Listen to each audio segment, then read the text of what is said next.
नमस्कार विद्यार्थियों, आप सबका फिर से स्वागत है अल्पेश सर की हिंदी क्लास में। आज हम पढ़ने जा रहे हैं 12वीं हिंदी साहित्य हिंदी अनिवार्य सर्जना पाठ 3 रहीम भाग 4। आपकी स्क्रीन पर जो दोहे दिखाई दे रहे हैं आज हम इनको पढ़ेंगे। और इस पर जो क्रम संख्या लिख रखी है 1 2 3 4 5 6 7 8, उसके दाहिनी तरफ इसके शब्दार्थ भी लिखे हैं। आप चाहें तो वीडियो को पॉज करके पहले उसको नोट कर सकते हैं, जो आपके काम में आएंगे आगे नोट्स बनाने में और सीखने में। तो आइए हम शुरू करते हैं। पहले पहले इस प्रकार से दोहा है। रही मन निज मन की व्यथा, मन ही राखो गोय। सुनी अठिलई है लोग सब, बाटी न लई है कोय। रही माँ बाटी न लई है कोय। यहाँ रहीमदास जी कहते हैं उन लोगों को जो सबके सामने अपना रोना रोते रहते हैं, अपने मन की पीड़ा, अपना दुख दर्द लोगों के सामने बयान करते रहते हैं, उन लोगों को संकेत करके रहीम कहते हैं। क्या कह रहे हैं कि निज यानी अपने मन की, बिथा, बिथा मतलब व्यथा, व्यथा मतलब दुख, अपने मन का जो दुख है, आपके मन की जो पीड़ा है, उस पीड़ा को सबके सामने बांटना नहीं चाहिए। हालांकि कई लोग ऐसा कहते हैं कि पीड़ा बांटने से, दुख बांटने से दुख कम हो जाता है, किसी के सामने कह देने से कम हो जाता है। ये भी एक सोच है, लेकिन रहीम का ये मानना है कि निज मन की व्यथा, अपने मन की व्यथा को, अपने मन के दुख को मन ही राखो, मन में ही रखना चाहिए। गोय छुपा करके, सबके सामने बताना नहीं चाहिए। ऐसी बात दूसरे भी कई सारे कवियों ने कही है कि अपने मन के दुख दर्द को मन में ही छुपा करके रखना चाहिए, हमें सार्वजनिक नहीं करना चाहिए, सबके सामने नहीं कहना चाहिए। क्यों नहीं कहना चाहिए? तो अगली वाली लाइन में वो कारण बताते हैं। क्या कहते हैं कि अगर आप अपने मन का दुख दर्द किसी के सामने कहोगे तो क्या होगा? तो सुनी अठिलई है लोग सब, सुनी यानी सुन करके, तुम्हारी जो पीड़ा है, तुम्हारा जो दर्द, दुख दर्द है, उसको सुनी, सुन करके अठिलई हैं, हंसेंगे। आपके सामने तो दुख व्यक्त करेंगे, बड़ा अरे नहीं नहीं बहुत बुरी बात है, लेकिन आपके पीछे जो है वो हंसेंगे, आपके दुख दर्द पर हंसेंगे। लोग सब, सारे लोग हंसेंगे, लेकिन बांटी न लई है कोई, कोई बांटने वाला नहीं है। अगर आप किसी के सामने बताओ भी सही ना, तो ऐसे व्यक्ति के सामने बताओ जो आपका अपना है ना, वो आपका दुख दर्द बांट सकता है। लेकिन अगर आप बाकी लोगों के सामने बताओगे तो सब हंसने का ही काम करेंगे, कोई बांटने का काम नहीं करेगा। इसलिए अपना दुख दर्द अपने मन में ही छुपा करके रखना चाहिए। ऐसी बात यहाँ पर रहीम कहते हैं। अगला जो दोहा है वो इस प्रकार से है। दीन सबन को लखत है, दीन ही लखै न कोय। जो रहीम दीन ही लखे, दीन बंधु सम होय। रहीमा दीन बंधु सम होय। दीन कहते हैं गरीब को, जो दुखी है उसे कहते हैं दीन। दीन दुखियों की सेवा करनी चाहिए। तो दीन अर्थात गरीब, सबन को लखत है, सबन मतलब सभी को, लखत है देखता है, उम्मीद से देखता है।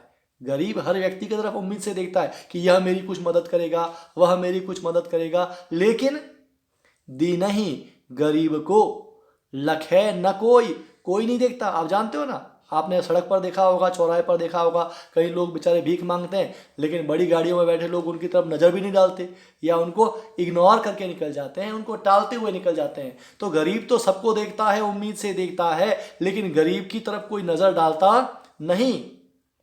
और रहीम कहते हैं जो रहीम दीन ही लखे, रहीम कहते हैं कि जो व्यक्ति दीन ही रखे, गरीब की ओर देखता है, गरीब की पीड़ा को देखता समझता, उसका दुख दर्द दूर करता है, वह व्यक्ति दीन बंधु सम होय। दीन बंधु सम अर्थात स्वयं भगवान। दीन बंधु कौन है? दीनों का बंधु भगवान है, गरीबों के तो भगवान होते कहते हैं ना अपन। तो दीन बंधु सम होय अर्थात गरीबों के बंधु भगवान के समान होता है। कौन भगवान के समान कहा है रहीम ने? जो दीन की दुख को देखता है, उसे दूर करने का प्रयास करता है, वह कोई सामान्य मानव नहीं है, वह मानव के रूप में स्वयं भगवान होता है। ऐसा यहाँ पर रहीम ने कहा है। अगला दोहा इस प्रकार से है। दोनों रही मन एक से, जो लो बोलत नाही। जान परत है काक पिक, ऋतु बसंत के माही रही माँ, ऋतु बसंत के माही। यहाँ पर एक दृष्टांत देकर के ये बताने का प्रयास किया गया है कि सज्जन और दुर्जन दोनों में क्या अंतर होता है। तो यहाँ दृष्टांत दिया है पिक और काक का। काक कहते हैं कौवे को और पिक कहते हैं कोयल को। तो रहीम कहते हैं दोनों एक से, रहीमन दोनों एक से, दोनों रहीमन एक से, रहीमन दोनों एक से। रहीम कहते हैं दोनों एक जैसे दिखाई पड़ते हैं। दोनों, अगर आप पेड़ के ऊपर कौवा बैठा है, पेड़ के ऊपर कोयल बैठी है, तो दूर से आपको दोनों काले काले दिखेंगे, दोनों का आकार भी लगभग सेम होगा, दोनों एक जैसे दिखाई देंगे, पता नहीं चलेगा कौन कोयल है और कौन कौवा। तो कब तक एक जैसे हैं? जोलो बोलत नाही, जोलो जब तक, बोलत नाही बोलते नहीं, जब तक बोलते नहीं तब तक दोनों एक से, दोनों एक जैसे लगते हैं, कौवा भी और कोयल भी। और पता कब चलता है ये अलग अलग है? जान परत है काक पिक, जान परत है पहचान होती है, जान परत पहचान होती है, परत है पढ़त हैं पढ़ते हैं, जान पढ़ते हैं पहचान पाते हैं, काक कौवे को और पिक कोयल को कब पहचान पाते हैं? ऋतु बसंत के माही, बसंत ऋतु आने पर ही कौवे को और कोयल को पहचान सकते हैं। क्योंकि जब बसंत आएगा तो कोयल तो कुहू कुहू बोलेगी और कौवा काव काव बोलेगा। तो कोयल की वाणी जो है वो हमें मधुर लगती है और कौवे की वाणी कैसी लगती है? कड़वी लगती है। तो इसलिए ये जो है इन दोनों की पहचान कब होती है? तो इन दोनों की पहचान तब होती है जब वसंत ऋतु होती है। इसके माध्यम से कवि ने एक और बात भी कहने की प्रयास किया। ये तो दृष्टांत हुआ, एक और बात कहने का प्रयास किया है अन्योक्ति के माध्यम से, और वो ये है कि कौन सज्जन है और कौन दुर्जन है वो हमें तब तक मालूम नहीं पड़ता जब तक वो बोलते नहीं है। लेकिन जब अवसर आता है, वसंत आना मतलब अवसर आना, अवसर आने पर यह पता चलता है कि अमुक व्यक्ति सज्जन है और अमुक व्यक्ति दुर्जन है। जब वो मुंह खोलता है तब मालूम पड़ता है। इंसान की पहचान तब होती है जब वो बोलता है कि ये कैसी प्रकृति का इंसान है। आगे और बताया गया, अगले उस पर आते हैं अपन। बड़े बड़ाई ना करें, बड़ो न बोले बोल, रही मन हीरा कब कहे, लाख टका मेरो मोल, रही माँ लाख टका मेरो मोल। तो बड़े बड़ाई ना करे, जो व्यक्ति बड़ा होता है स्वभाव से वह बड़ाई ना करे, कभी अपना बड़प्पन नहीं दिखाता, बड़ा दिखाता नहीं कि मैं बड़ा हूं, मैं महान हूं। किसी महान व्यक्ति ने आज तक ये नहीं कहा कि मैं महान हूं, ठीक है। दूसरे लोग कहते हैं, महान व्यक्ति की महानता देखकर दूसरे कहते हैं कि अमुक व्यक्ति महान है, लेकिन महान व्यक्ति कभी अपनी महानता खुद बखान नहीं करता, ठीक है। कैसे? बड़े न बोले बोल, वो कभी बड़ी बात भी नहीं करता। बड़ा व्यक्ति बड़ा काम करके दिखा देता है लेकिन बड़ी बड़ी बातें नहीं करता। बड़ी बड़ी बातें करने वाला बड़ा काम नहीं करता और बड़ा काम करने वाला बड़ी बातें नहीं करता, दोनों में ये बड़ा अंतर है। तो एक दृष्टांत देकर कहा कि रहीमन हीरा कब कहे, लाख टका मेरो मोल। हीरा आपने देखा होगा कहीं तिजोरी में पड़ा हो तो वो कभी कहता नहीं भाई मैं लाख रुपए का हूं या मैं करोड़ रुपए का हूं, ऐसा हीरा कभी कहता नहीं। तो कौन कहता है?